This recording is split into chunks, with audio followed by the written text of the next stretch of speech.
Assalamu alaikum warahmatullahi wabarakatuh. Voilà, haray on accana lan hakke haray o video do mi faltake o juutu haray yandi kala jentitiɗo mo haray miɗo torimo yandi mi jeejimo haray yo senditumo haray ɗo hande ko fi Ba Ousmane Ba Wuri e Aliou Ba haray ko fi ɓeɗo tato mi ari ɗo ɗen toragol ɓe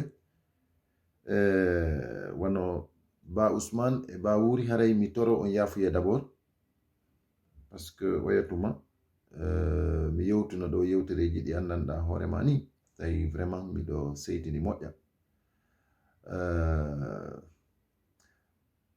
mi tawi vraiment mi wawata no nden ñande walade mi waɗali on vidéo ɗo mi yaltinali on cri de cœur an ɗon mais kono vraiment fewde ko fewdiɗen ɗo en hewti saygo en hewti ko andanɗa hoorema ni ko ma yafodiren ko ma torodiren yafuye ko ma wallidiren awa ɗo noon ko Guinée ko lagine Guinée Conakry faala yo wallito ɗum Ba Ousmane Ba Wuri e Aliou Ba onon ɗo hiɗon tawa e gasoɓe wallitade lagine ɓe haray noon ko addimmi ɗo ko toragol on e inde lagine fof fi yon wallito par ce que hande fof hino faala yon wawu yiltagol jokkon parti mon on wallito ɗon lagine e hoore nunɗal e peewal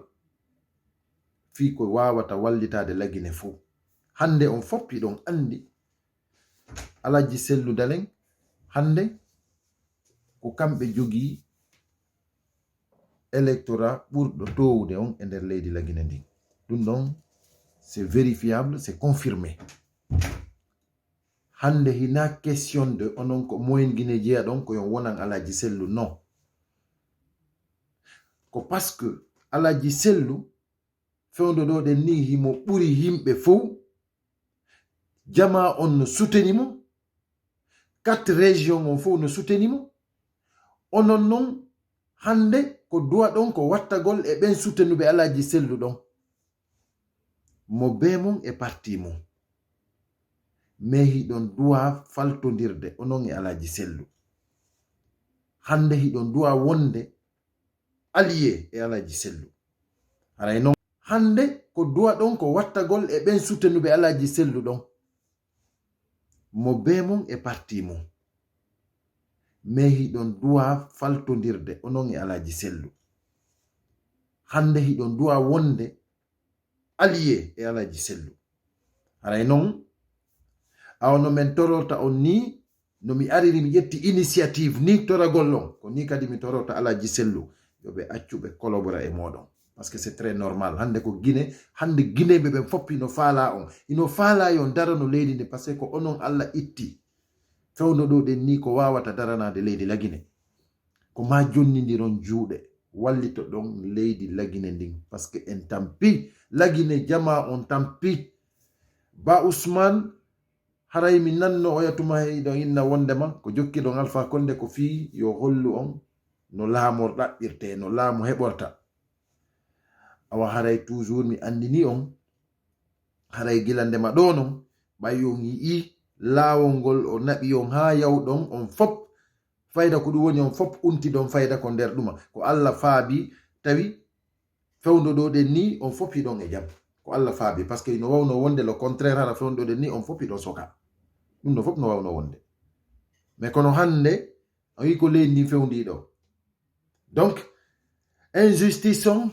ala inde donc haray ko men tori on onon Ba Ousmane ko yon yiltito e laawol ngol wonno ɗon ngol jogito ɗon parti mon on moƴƴa ndaron allié no alliyoron onon e Alaji Sellu parce que on ɗon parti woni parti du peuple ko on ɗon parti doit soutenede ko on ɗon parti holli vraiment nunɗal ko on ɗon parti holli constance ko on ɗon parti holli rigueur hande parti Alaji Sellu UFDG et ANAD no représente la Guinée fof toutes les 4 régions donc il y a affaire de ethnocentrisme affaire de logique affaire de objectivité. Il n'a question d'ethnocentrisme. Donc, on torama, on djejama, on torama yafouye et hore dun don den. Fi ko fe ikon fou. Haray vraiment ko yen jogondir. Fondo do de ni en hewti on saay donc. Haray non. Aliouba, haray an, vraiment tu es très jeune. Espoir on no doudi ma, moƴƴa non. Espoir on no doudi ma, moƴƴa non. Haray yandi a djejama.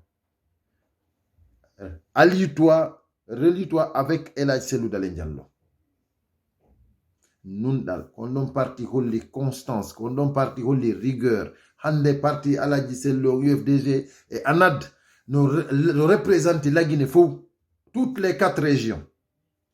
Donc, il n'a affaire de ethnocentrisme, affaire de logique, affaire de objectivité. Il n'a question d'ethnocentrisme. Donc, on torama, on djejama, on torama yafouye et hore dun don den. Fi ko fe ikon fou. Haray vraiment ko yen jogondir. Fondo do de ni en hewti on saay donc. Haray non.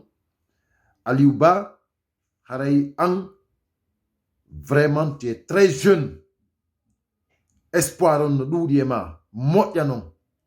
Espoir on no doudi ma, moƴƴa non. Haray yandi a djejama. Allie-toi, relie-toi avec Elhadji Cellou Dalein Diallo. Faites un bloc, s'il vous plaît.